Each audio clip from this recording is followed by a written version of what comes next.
बिस्मिल्लाहिर्रहमानिर्रहीम। अस्सलाम वालेकुम। क्या हाल है स्टूडेंट्स? उम्मीद करता हूँ कि आप सब खैर आफियत से होंगे।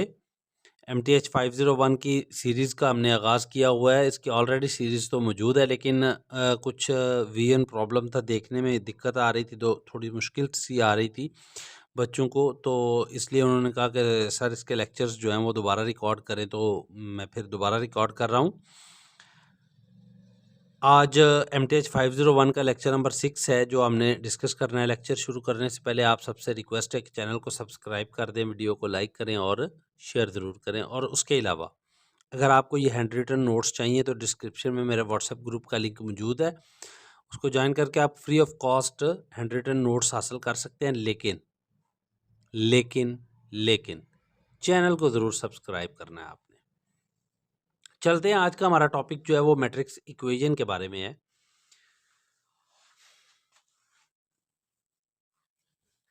A fundamental idea in linear algebra is to view a linear combination of vectors as a product of matrix and a vector.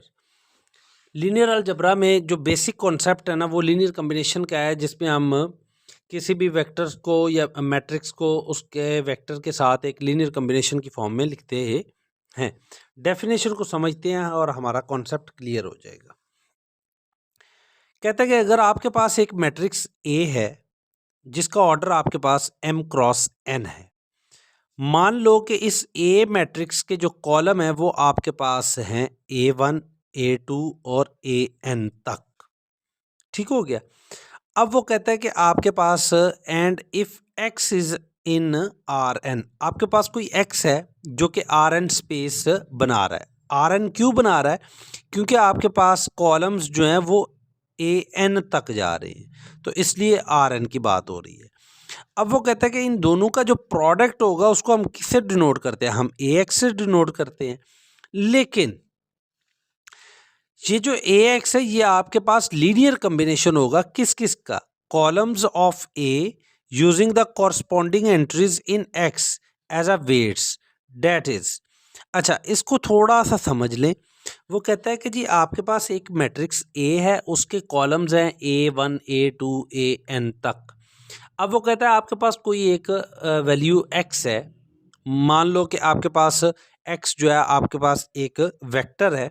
वो कहता है वो एक Rn स्पेस को जनरेट कर रहा है। Rn हमने क्यों कहा? क्योंकि हमारे पास जो कॉलम्स हैं वो AN तक जा रहे हैं, इसलिए हमने Rn कह दिया। अगर हमारे पास कॉलम A1 A2 होते तो हम इसको R2 कह देते। ठीक है ना? ओके। अब वो कहता है कि ए का और एक्स का जो प्रोडक्ट होगा उसको हम इससे डिनोट करते हैं, लेकिन वो असल में होता क्या है? वो लीनियर कॉम्बिनेशन होता है एक्स और कॉलम्स ऑफ ए का। ये बात है इसमें। इसकी ज़रा एग्जांपल से थोड़ी सी समझ लें। ये आपके पास ए एक्स है, ये प्रोडक्ट है। ठीक है ना? ये वाली चीज़ है, ये ए एक्स की ये वाली चीज़ है। ठीक है। अब इसको लिखने का तरीकाकार क्या है कि ए की जगह पर ए के कॉलम्स आ जाएंगे और एक्स की जगह पर एक्स वेक्टर आ जाएगा, और ये हमारे पास लीनियर कॉम्बिनेशन आ जाता है x1 a1 plus x2 a2 up to xn an। हमने पिछले लेक्चर में एक चीज़ पढ़ी थी, c1 v1 plus c2 v2 up to cn vn। ये हमने पिछले लेक्चर में और मैंने आपको ये बताया भी हुआ था कि ये हमारे पास एक लीनियर कॉम्बिनेशन है जिसमें हमारे पास C1 C2 CN तक जो हैं ये हमारे पास वेट्स होते हैं। ये हमारे पास वेट्स होते हैं। ये लेक्चर नंबर 5 की बात हो रही है। ओके।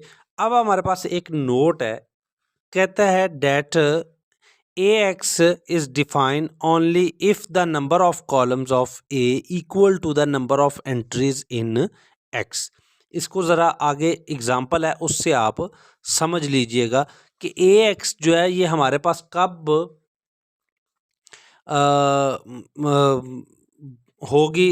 इसके अलावा हमारे पास AX जो है वो नहीं हो सकती।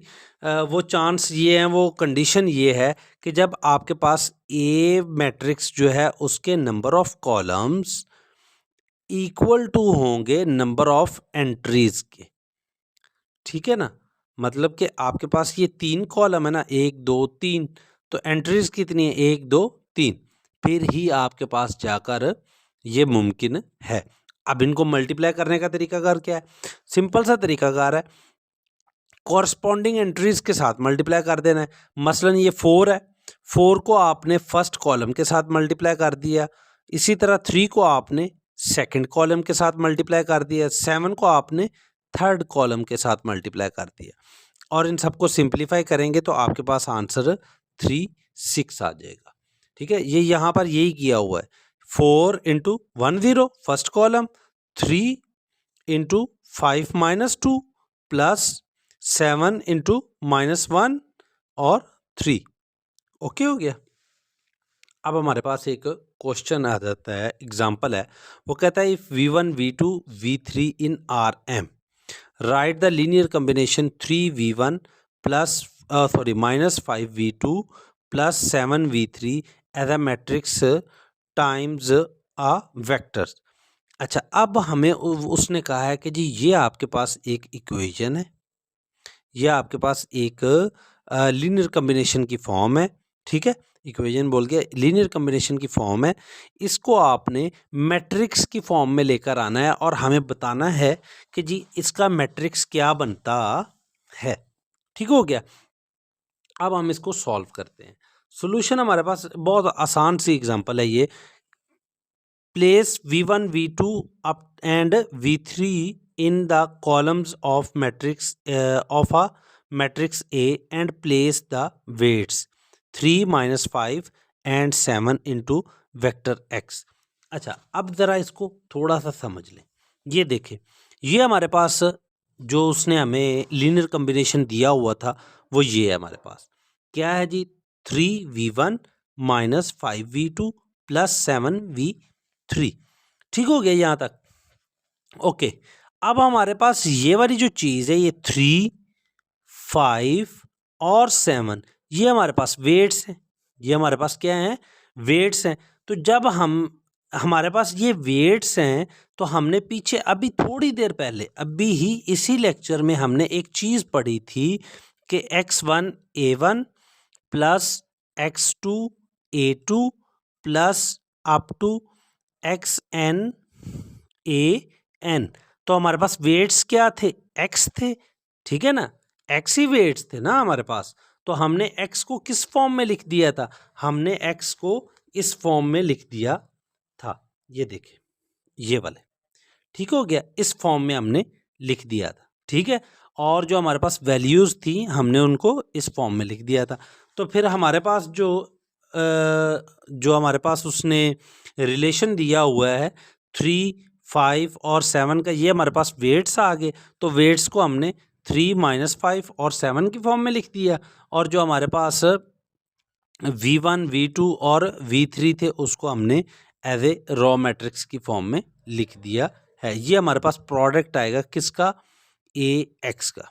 ठीक है, अब बात होती है कि जी ये तो था, उसने आपको एक दे दी थी लीनियर इक्वेशन कह लें, या आप इसको एक लीनियर कम्बिनेशन कह लें, लेकिन जब आपके पास सिस्टम ऑफ लीनियर इक्वेशन आ जाती है तो उसको आप कैसे सॉल्व करते हैं।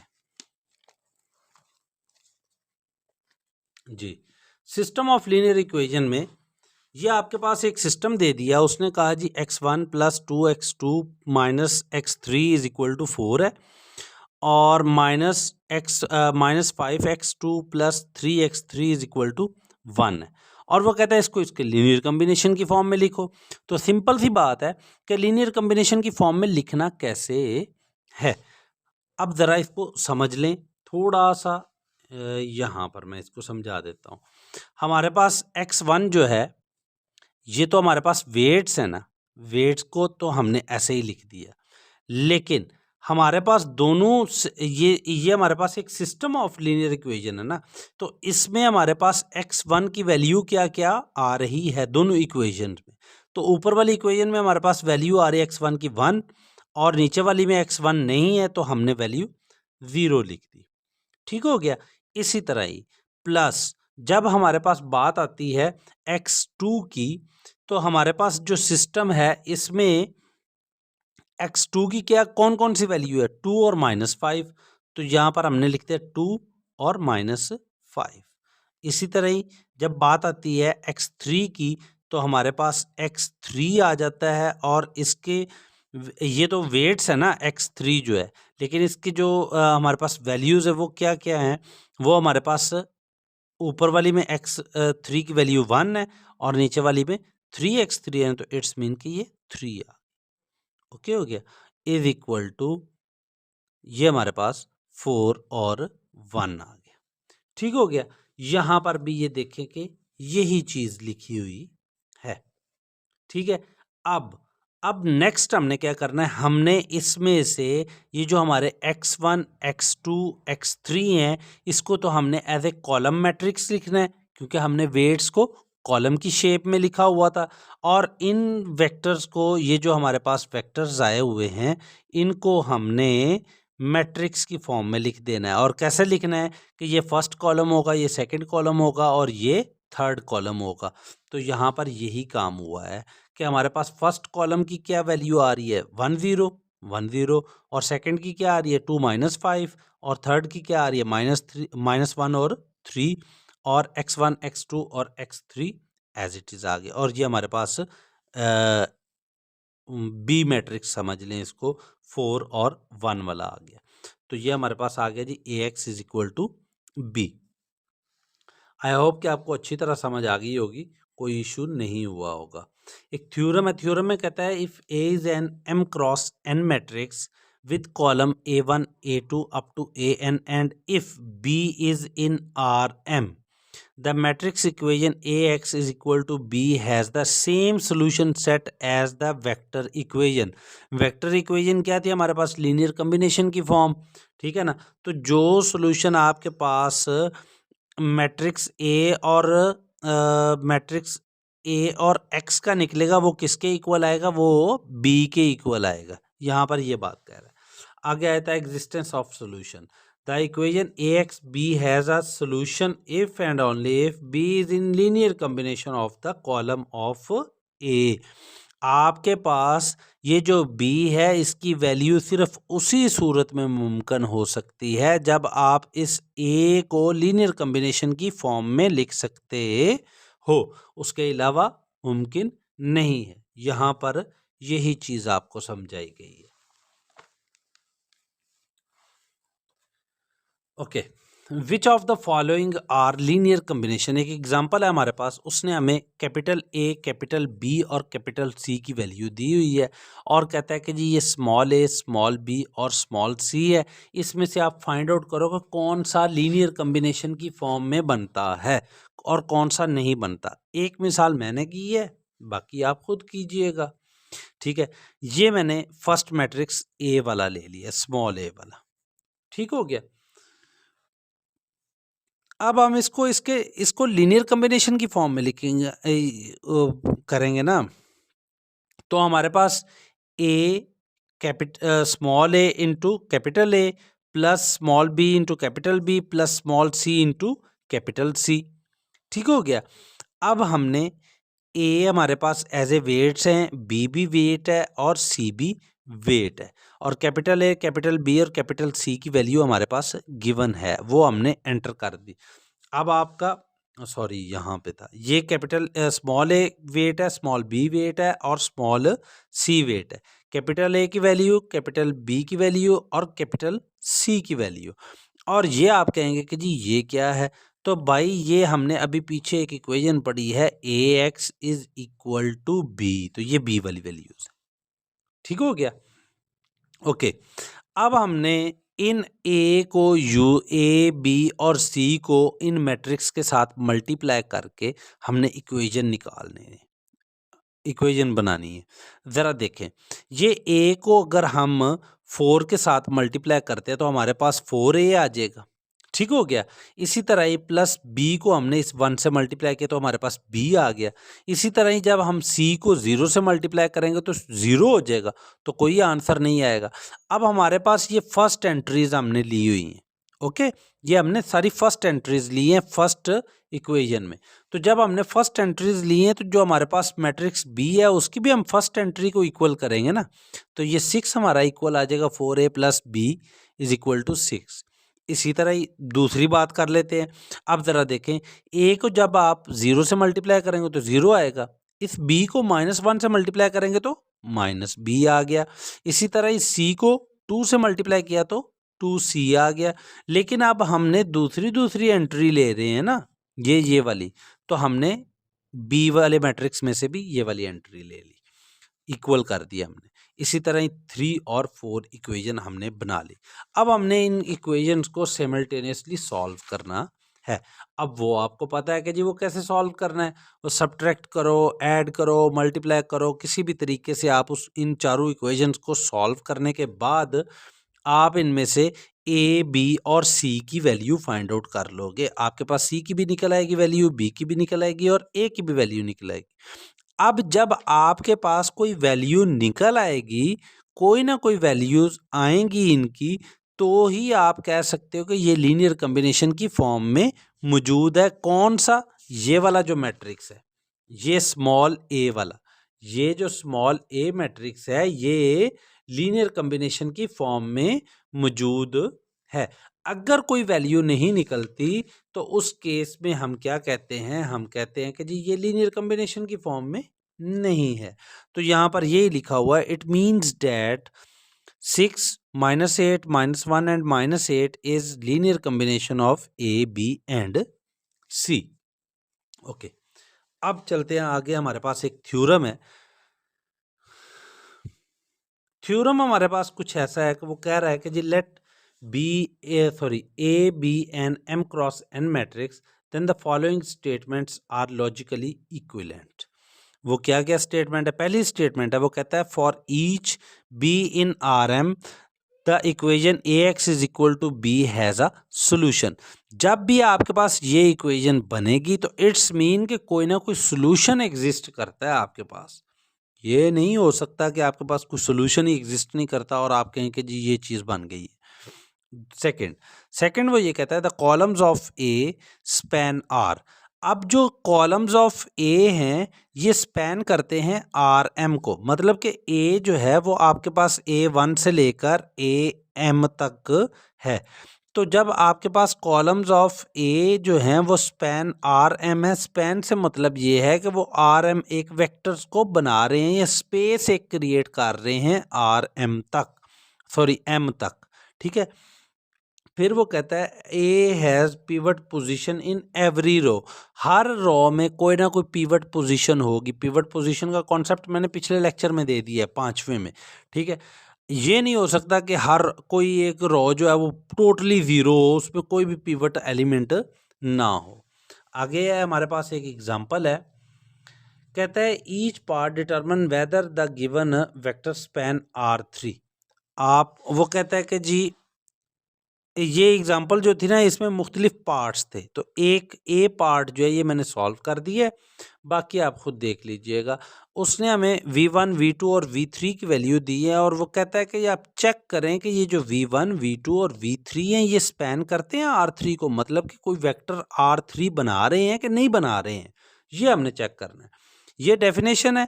ये डेफिनेशन मैंने अभी आपको अभी इसी एग्जांपल में मैंने आपको समझा दी है कि स्पैन का मतलब ये होता है कि ये जो गिवन वेक्टर्स हैं ये आपको उन्होंने कोई वेक्टर्स जो हैं वो इस स्पेस को बनाते हैं कि नहीं बनाते। अगर तो वो बनाते हैं, क्रिएट करते हैं, तो उसको हम कह देते हैं स्पैन। ठीक हो गया? ओके, अब हम इसको सॉल्व करते हैं। सॉल्यूशन में हमारे पास कुछ ये है कि हम एक आर्बिट्रेरी वेक्टर ले लेते हैं B1, B is equal to B1 B2 and B3 in R3। मान लेते हैं कि हमारे पास एक B वेक्टर है जो कि B1 B2 और B3 उसकी एंट्रीज हैं और वो R3 को क्रिएट कर रहा है। तो हम इसको लीनियर कॉम्बिनेशन की फॉर्म में कैसे लिख सकते हैं? B को हम लिख सकते हैं B is equal to K1 V1 K2 V2 K3 V3। के की जगह पर आप C1 C2 भी लिख सकते हैं, कोई इशू नहीं है कि जी हम यहाँ पर इस एग्जांपल में हमें कैसे पता लगेगा K1 कैसे लिखना है और कहाँ पे लिखना है और C1 और C2 कैसे कहाँ पे लिखना है। यहाँ पर आप K की जगह पर C1 भी लिख सकते हो, K2 की जगह पर C2, K3 की जगह पर C3 भी लिख सकते हो। ओके, अब हमने इसको लीनियर कॉम्बिनेशन की फॉर्म में लिखना है। कैसे लिखना है? हमें पता है कि जी हमारे पास B इज इक्वल टू आता है AX के, ठीक हो गया। अब हमारे पास ए जो है, ए और एक्स के ए एक्स की फॉर्म में लिखते हैं। तो हमारे पास जो एक्स हैं वो तो x1 x2 x3 वाले हैं ना, तो मतलब k1 k2 k3 हैं। ये तो हमारे पास वेट्स है ना x जो है, तो हमारे पास यहाँ पर वेट्स क्या आ गए, k आ गए, k1 k2 और k3 आ गए, और a जो है ये हमारे पास वेक्टर्स हैं, इनकी वैल्यूज़ हैं। पहले वेक्टर की v1 जो है उसकी क्या वैल्यू थी, 2 2 और 2। v3 की v2 की वैल्यू क्या थी, 0 0 3 प्लस v3 की वैल्यू क्या थी, 0 1 1। अब हम इनको k1 k2 और k3 को मल्टीप्लाई कर देते हैं, और इधर हमारे पास b1 b2 और b3 है, क्योंकि इक्वल टू b है। तो b हमारे पास क्या है, ऊपर हमने अभी डिस्कस किया है कि b जो है वो हमारे पास इक्वल है b1 b2 और b3 के। ठीक हो गया।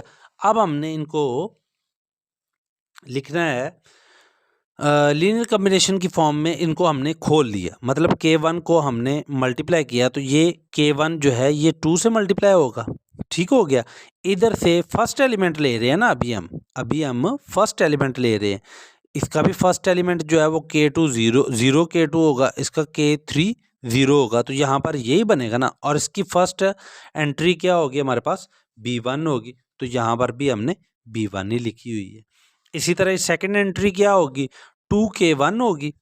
सेकंड एंट्री का भी 2 है ना, k1 का 2k1, और k2 के लिए 0 है, मल्टीप्लाई हो रहा है, तो 0 k2, और k3 किससे मल्टीप्लाई हो रहा है, 1 से, तो सिंपल 1 आ जाएगा। और दूसरी तरफ b2, और इसी तरह b3 आ जाएगा। लेक्चर काफ़ी लेंथी हो गया है। खैर, अब हमारे पास जो वैल्यूज़ आई थी उनको हमने कॉलम्स की फॉर्म में लिख लिया और एक मैट्रिक्स जनरेट कर लिया, जो कि हमारे पास 2 2 2 0 0 3 और 0 1 1 आ गया। अब हमने इस मैट्रिक्स का डिटर्मिनेंट लिया, और डिटर्मिनेंट की हमारे पास कोई ना कोई एक वैल्यू आ रही है, वो -6 है। अगर तो वैल्यू आ रही है तो इट्स मीन कि वो आपका जो वेक्टर्स हैं v1 v2 v3 वो आपके स्पैन कर रहे हैं R3 को। अगर कोई वैल्यू ना आती तो हम ये कह देते, सिंपल सी बात है, हम ये कह देते कि ये R3 को स्पैन नहीं कर रहा, क्योंकि इसके डिटर्मिनेंट की वैल्यू 0 है। ये था जी आज का आपका लेक्चर। आई होप कि आपको समझ आई होगी। अगर कोई इशू हो तो डिस्क्रिप्शन में व्हाट्सएप ग्रुप का लिंक भी मौजूद है, और व्हाट्सएप नंबर भी लिखा हुआ है, आप कांटेक्ट कर सकते हैं। मिलते हैं बहुत जल्द नेक्स्ट वीडियो के साथ, तब तक के लिए अल्लाह हाफिज़।